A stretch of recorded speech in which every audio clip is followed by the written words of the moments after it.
Come on.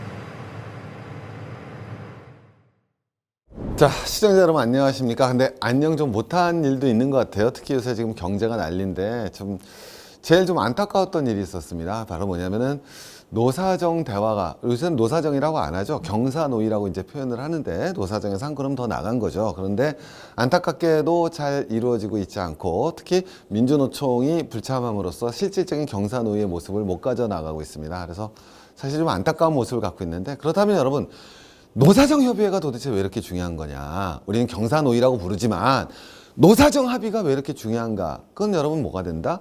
성공한 모델이 존재하기 때문이다. 그래서 오늘 이 시간에는 노사정 합의를 통해서 성공한 대표적인 모델 국가 어디겠습니까? 아까 컨닝하셨잖아요. 네요. 바로 스웨덴의 노사정 협의회란 모델이 어떤 모델이었기 때문에 우리가 성공을 했는지를 한번 쫓아가 보도록 하겠습니다. 안타깝더라고요, 정말. 그래서 여러분, 경사노위가 사실은 정말 어떤 일이 있어서 노사정, 우리가 사회통합 합의라는 것이 굉장히 중요한데 그 기반조차 마련하지 못하는 일들이 벌어지고 말았습니다. 경사노위까지 만들었었는데요. 자, 우리가 노사정 협의를 갖다 왜 이렇게 중요시 여기고 새로운 모델로 발휘했던 거는 그걸 통해서 극적인 나라의 전환을 가져온 나라가 있습니다. 그게 바로 우리가 지금은 복지국가의 모범이라고 꼽는 바로 스웨덴. 물론 스웨덴이라고 다 다른 건 아니지만 그 국가가 바로 샬투샤베덴 협약이라는 걸 통해서 극적인 전환을 이뤄내게 됩니다. 그게 지금 우리가 하고 있는 기본적인 노사정 모델이 되는 거고요. 그러면 이 모델이 뭐가인지 한번 쫓아가 볼게요. 여러분, 스웨덴 하면 어때요? 가난해요, 럭셔리해요? 자, 여러분, 지금은 우리는 스웨덴 하면 럭셔리한 것 같지만 여러분, 100년 전만 하더라도 스웨덴은 유럽으로 치면 뭐라고 그러냐면은 우리 옛날 동양으로 치면 막 흉노족 같은 개념들, 막 정말 너무너무 가난한. 그래서 여러분, 이 당시에 스웨덴에서 미국으로 이민 간 사람이 인구 600만 중에서 150만이 이민을 갑니다. 이해 가십니까, 여러분? 한 가족이 4명 살고 있으면 한 명이 미국으로 이민 갔어요. 그 이민 가서 미국에서 만든 주가 미네소타주예요. 그래서 미네소타주 가시면은 대부분들이 스웨덴 출신이다, 스웨디시다 이렇게 생각하시면 될 정도의, 그러니까 아주 정말 힘들었던 나라입니다. 그리고 이게 그냥 힘든 것만 아니라 이 나라에 가장 고질적인 문제가 있었어요. 그럼 뭐가 되느냐? 스웨덴은요, 노조 조직률이 엄청 높은 나라입니다, 지금. 우리나라 노조 조직률이 20여 %밖에 안 되잖아요. 그것도 채 안 되고 있는데 모든 노동자가 지금 노조에 가입하고 있지만 그 다음 게 중요하죠. 뭐다? 파업이 없는 나라. 거꾸로 우리는 좀 역설적인 거죠. 노조 조직률은 굉장히 낮지만 파업이 많은 나라라고 표현한다면 스웨덴은 노조에 누구나 가입해 있지만 파업은 극히 안 하는 나라다. 근데 옛날에도 그랬느냐? 아니요. 여기 보시면 알겠지만 노다지 파업한 나라입니다. 유럽에서 파업 넘버원. 파업하면 스웨덴. 그래서 여러분 보시면 알겠지만 이때 전 세계에서 파업 제일 많이 하는 대표적인 나라가 바로 어디였습니까? 여러분, 스웨덴이다. 이렇게 보시면 돼요. 그 다음에 이제 요 시기가 되면은 독일한테 뺏깁니다. 독일한테. 여러분 쭉 가다 보면 독일 나올 텐데 독일이 압도적으로 파업 많죠. 이때 1차 세계대전 기간 동안에 바로 독일에서 이제 사회주의 운동이 활발해지면서 파업이 활발해졌던 거고요. 어쨌든 여러분, 스웨덴만 보시면은 자, 이 시기가 넘어오죠. 2차 세계대전 끝나고 나지 않습니까? 자, 어때요, 여러분? 파업의 수가, 만 명당 산업분쟁 참여자 수가 어떻게 되겠습니까? 엄청 줄어들고 있다는 걸 볼 수가 있죠. 자, 저 기간에 무슨 변화가 일어났냐? 저 기간 안에 무슨 변화가 있느냐? 그게 바로 노사정위원회가 존재했다는 거예요. 노사가 합의하는 풍토가 바로 이때 이루어졌고 그걸 이끌었던 거는 역설적으로도 비극적 사건으로부터 시작을 합니다. 우리 항상 그렇지만 역설적으로 비극적 사건을 시작합니다. 자, 우리도 많은 노동자 문제에 있어서 비극적 사건이 있었습니다. 어떤 사건이 있었습니까? 대표적으로 최근에는 쌍용 자동차 사건이 있었죠. 그럼 비극적 사건이 있잖아요. 근데 그 비극적 사건을 그냥 비극적 사건으로 끝내느냐, 아니면 거기서 교훈을 얻어서 새로운 것으로 출발하느냐, 이 차이를 보여주는 거죠. 얘네들이 유명한 것이 바로 아델렌의 비극입니다. 이게 뭐냐면 스트라이크 브레이커라는 건 우리로 치면 구사대, 막 들어가서 왜 깡패들 불러갖고 해서 회사 사장이 깡패들 불러서 노동자를 막 패버리고 이러는 거 있잖아요. 이게 투입되면서 노동자들이 엄청 죽습니다. 그리고 난리가 나고 막 데모가 나고 막 난리가 난 거예요. 근데 이게 거꾸로 스웨덴 안에 어떤 변화를 일으킵니다. 그 변화가 뭐가 되겠습니까? 야, 우리가 이렇게 극단적인 대립을 통해서는 아무것도 되지 않겠다. 심지어 자본가드 의식이 변하는 거죠. 야, 이런 극단적인 대립을 통해서 우리가 이렇게 큰 비용을 치르고서 국제 경쟁에서 우리가 승리할 수 있을까? 혹은 자본을 제대로 만들고 이윤을 제대로 창출할 수 있을까라는 고민이 시작된 거예요. 아주 역설적인 고민이 시작되는 거죠. 자, 근데 중요한 거는 노동자도 마찬가지죠. 야, 이렇게 해서 우리가 계속 인간다운 삶을 보장받을 수 있을 것인가?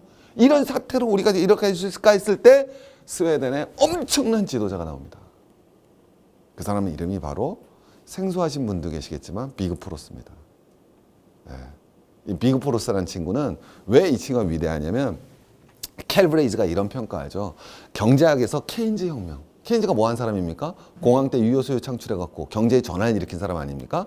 근데 케인즈 혁명보다는 스웨덴 경제혁명이라고 말하는 것이 더 공정하다는 표현을 씁니다. 저도 굉장히 공감합니다. 왜? 케인즈보다 먼저 앞서서 얘기를 했어요. 자, 우리 한번 생각해 봅시다. 공황이 터집니다. 공황 좋습니까? 슬픕니까? 슬프죠? 자, 누군 전부 다 뭐가 되겠습니까? 실업자가 되는 거죠. 우리 한번 보자고요. 극자하고 극우가 있습니다. 극자는 여러분 뭐가 되겠습니까? 전부. 극우는 시장이 모든 걸 다 해결할 수 있다고 생각하는 사람들이겠죠. 이 당시 극자는 뭐였겠습니까? 공산주의자예요. 프로레타리 혁명하자는 거죠. 근데 묘한 게 둘이 완전히 다른 것 같지만 둘이 굉장히 똑같은 게 하나 있어요. 뭐 공황이 터졌어요. 둘 다 어떻게 하자. 되게 달라요. 근데 결론은 놔두자예요. 시장주의자는 뭐라고 놔두겠습니까? 자, 공황이 터졌죠. 자본가는 돈 있습니다. 하지만 투자합니까? 안 합니까? 안 하죠. 물건을 만들어도 팔려요? 안 팔려요? 안 팔리죠. 자, 여러분 전부 다 뭐가 되어 있습니까? 실업자가 돼 있죠. 자, 어떻게 해결해야 돼요? 놔두자는 거예요. 왜? 놔두면 자, 점점 힘들어져요. 괜찮아요. 노동자 여러분. 힘들죠? 그럼 이제 어떻게 해야 돼요? 일 더 해야 되겠죠. 월급이 뭐 하더라도 싸지더라도 월급이 더 싸집니다. 가만 놔둡니다. 그럼 여러분 어떻게 되겠습니까? 은행에서 누가 돈 빌려가 안 빌려가요? 공장 아무도 안 지니까 안 빌려가죠. 그럼 금리는 어떻게 되겠습니까? 더 싸지죠. 자, 물가도 더 싸지고 임금도 더 싸지고 금리도 더 싸지면 그때 이제 자본가 투자할 만해져요, 안 해져요? 그렇죠. 그때 기다리자는 거예요. 이게 시장주의자예요. 얘네는 왜 기다리자? 자본주의 근본적인 모순이 바로 공황이에요. 그럼 공황이 심해지면 노동자 불만이 어떻게 되겠습니까? 폭발하죠. 그럼 무슨 혁명이 일어나겠어요? 프로레타리아 혁명이 일어난다는 거죠. 그러니까 되게 웃긴 게 극우하고 극자하고 똑같아요. 해결책이 뭐? 놔두자. 웃기잖아요, 되게. 놔두자 하는 거예요. 근데 이 해결책이 올바른가요?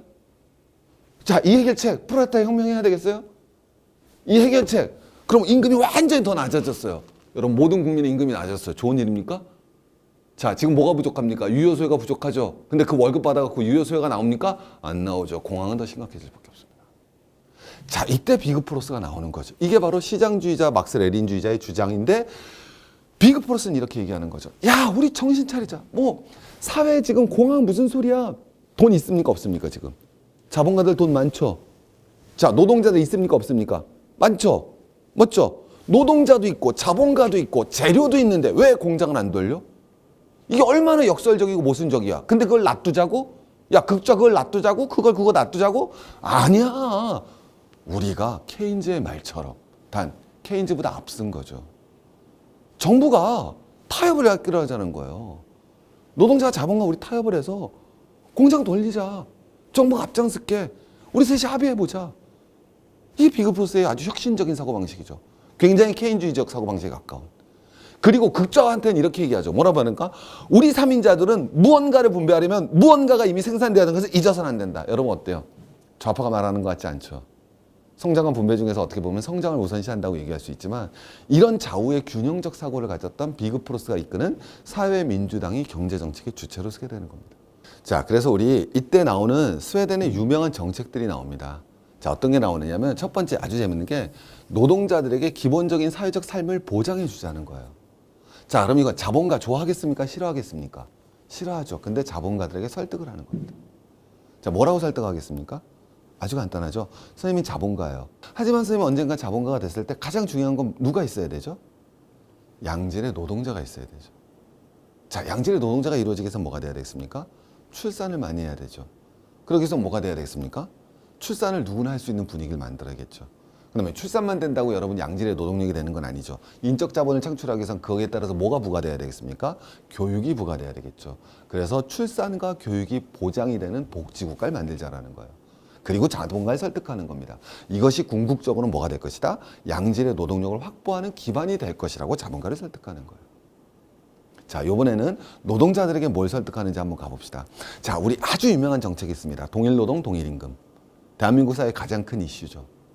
대한민국은 좀 다르게 접근이 됐어요. 자, 동일노동, 동일임금 좋습니까? 싫습니까? 선생님 어떠세요? 그게 돼야 된다고 생각하십니까? 안 돼야 된다고 생각하십니까? 왜 대답이 없어요, 선생님? 예? 자, 우리 이렇게 생각하죠. 우리나라는 동일노동, 동일임금의 문제가 정규직, 비정규직의 문제로 와닿았어요. 그러니까 비정규직인데 정규직과 똑같은 일을 하는데 월급이 적어? 이야, 열받는다. 그래서 동일노동, 동일임금 원칙을 우리는 강요합니다. 근데 원래는 조금 다른 거예요. 사실은 대한민국에 기본적으로 동일노동, 동일임금의 원칙을 적용할 수가 없어요, 대한민국은. 무슨 개소리냐고요? 아주 힌트 하나만 들어둘까요? 교사분들한테 동일노동, 동일임금을 적용하잖아요. 그럼 어떤 일이 벌어져야 돼요? 초임교사와 은퇴하기 직전의 교사가 급여가 같아야 돼요. 노동이 어떻습니까? 똑같지 않습니까? 그래서 실제로 스웨덴이나 핀란드 같은 데 보면 스웨덴, 핀란드가 교사 임금이 우리보다 높지가 않습니다. 착각하시면 안 돼요. 국민소득은 높지만 우리보다 교사들 급여가 높지가 않아요. 근데 더 중요한 거는 초봉과 말봉의 차이가 거의 없어요. 거의 없습니다. 당연한 거야. 그러면 그 나라에서는 교사들 중에 임금 차별이 뭐에 의해서 발생할 것 같습니까? 담임. 담임을 하면 월급을 더 받아요. 왜? 노동이 달라지니까. 담임을 안 하면 임금이 줄고. 그게 동일노동, 동일임금 원칙이에요. 우리나라에 적용 가능할까요? 공무원사에다가 여러분 동일노동, 동일임금 적용 가능하겠어요? 연차 다 없어지는 거예요. 아주 냉철하게 얘기하면. 있을 수가 없는 거죠. 자, 그런데 스웨덴의 저 복지국가에서 왜 동일노동, 동일임금을 할까요? 교사나 공무원의 문제는 아닙니다. 자, 자동차 회사가 있다고 생각해 봅시다. A라는 자동차 회사가 있고 B라는 자동차가 있습니다. 이건 뭐 우리 현대라고 쳐보죠. 이건 뭐냐면 귀염둥이라고 그러죠. 귀염둥이. 아주 귀염둥이 자동차 회사예요. 오케이? 자, 여러분, 그럼 한번 가보세요. 여기도 월급을 500만 원 받게 하고 여기도 월급을 500만 원 받게 했어요. 어느 회사가 망합니까? 원래 이 회사는 좋은 회사죠. 그럼 월급을 원래 얼마 받고 있었겠어요? 700만 원. 이 회사는 여러분 좋은 회사에 좋은 회사예요. 그럼 월급 얼마 받아요? 300만 원 받고 있는 거예요. 근데 동일임금, 동일원칙을 적용하는 순간 임금이 중간값에서 결정되죠. 어느 회사는 좋아집니까? 거꾸로. 대기업은 거꾸로 좋아지고 이 기업은 나빠지는 거예요. 그래서 이 기업이 망하게 되는 겁니다. 저걸 왜 하느냐? 왜 해요, 저거를? 저게 산업구조조정이에요. 그죠? 저게 산업구조조정입니다. 그럼 여러분 여기서 일하던 노동자들은 여러분 직장을 가지게 돼요? 잃게 돼요? 그렇죠. 그러니까 이 문제를 해결하기 위해선 노동자 뭐가 이루어져야 됩니까? 노동자 재교육과 뭐가 보장이 돼야 돼요? 재취업이 보장이 돼야 되죠. 이걸 누가 해주는 거야? 정부가 해주는 거예요. 이 문제를 갖다 모여서 뭐 하자? 노와 사와 정이 모여서 타협해서 이루어내자라는 거예요. 이해하시겠습니까? 그래서 자본자와 노동자가 타협을 해나가는 구조를 만드는 거예요. 산업구조 조정하고 노동자 재교육하면서 산업구조는 고도화시키니까 발전할 수 있는 거죠. 근데 이거 일방적으로 이루어질 때 노동자가 참여할 수 있습니까? 아니죠. 대신 노동자에게 뭘 제공해 주라는 거예요? 위에 써 있지 않습니까? 뭐요? 기본적 사회적 삶을 보장해 주라는 거예요. 서로 윈윈을 돌아가자라는 거예요. 오케이? 산업구조 조정을 이뤄내면서 실업자가 발생하더라도 그 사람들에게 사회적 인간적 삶을 갖다 보장을 해주고 재취업의 기회와 인간다운 삶을 보장해 주자는 거예요. 그것은 궁극적으로 결국 자본이 다시 이윤을 창출할 수 있는 양질의 노동력을 확보할 수 있는 수단으로 갈 수 있으니까 우리가 대타협을 이뤄내자라는 근본적인 정신이 바로 오늘의 스웨덴을 만들었던 노사정위원회의 정신이 되는 겁니다. 정신이 되는 겁니다. 근데 우리는 그걸 못 만들고 있으니까 너무 속이 상한 거죠. 자, 이 결과를 한번 가봅시다. 대기업의 입장에서 한번 보는 거예요. 노동자 입장에서는 거꾸로 생각해 보고요. 대기업 입장에서는 자, 모든 경제적 선택에 뭐가 발생한다? 편익과 뭐가 발생합니까? 기회비용이 발생하죠. 그럼 여러분 대기업이 있으면 얻은 건 뭐가 된다? 거꾸로 정부에서 뭘 보장해 줬습니까? 자, 아까 우리도 아주 유효한 거죠. 뭘 허용해 줬습니까? 네, 우리로 치면 재벌을 놔둔 거예요. 그래서 여러분 들어보셨잖아요. 스웨덴에는 삼성을 초월하는 재벌이 있다. 그 나라의 GDP 차지하는 비율이 삼성보다 훨씬 더 큰 회사. 무슨 가문? 발렌바리 가문이 있지 않습니까? 그 발렌바리 가문이 지금도 상속하고 소유권을 가질 수 있게 된 원인에는 바로 노사정 대타협이 존재하는 거예요. 그리고 여러분 뭐가 이렇습니까? 그 이후에 아까 보셨지만 파업이 어떻게 됐습니까? 확 줄어들었죠. 스웨덴 파업한다는 얘기 못 들어보셨죠? 노조 가짐률이 높음에도 불구하고 산업 평화가 이루어졌습니다. 자본가 입장에서 나쁩니까? 이게 좋습니까? 좋죠. 그리고 여러분 뭐가 이루어졌죠? 동일노동 동일임금에서 치열한 경쟁이 붙고 산업구조 고도화를 이룰 수 있게 됐죠. 이게 대기업이 얻은 거예요. 하지만 놓친 게 있겠죠. 편익은 기회비용은 뭐가 되겠습니까? 여러분 복지국가 하면 뭐가 떠올라요 벌써? 세금 조금 낸다 왕 낸다. 그렇죠. 세율이 높아진 거예요. 그래서 번 돈을 엄청 부담해야 되는 거죠. 기본적으로. 그래서 뭐를 감당해줘요? 월급을 많이 줘야 되잖아요. 그죠?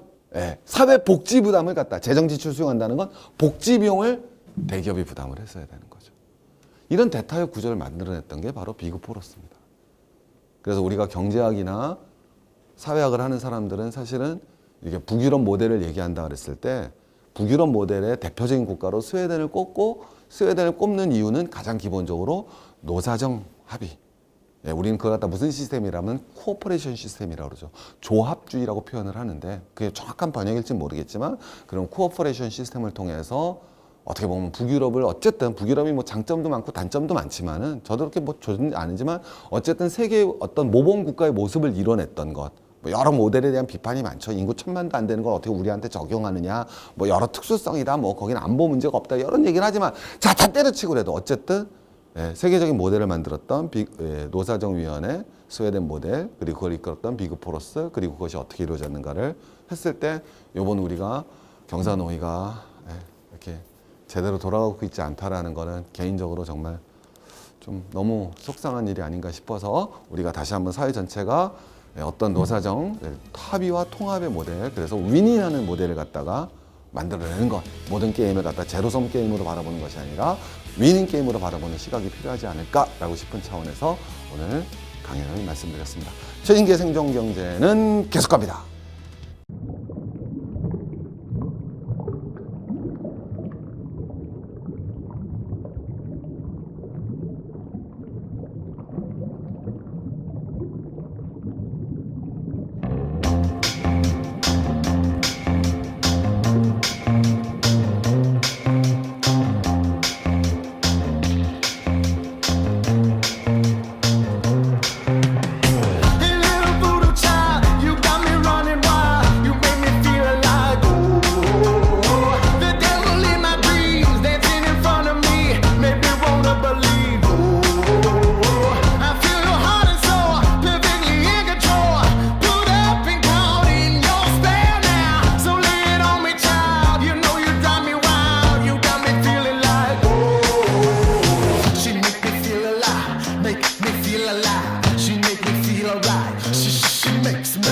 She makes me feel alive, make me feel alive.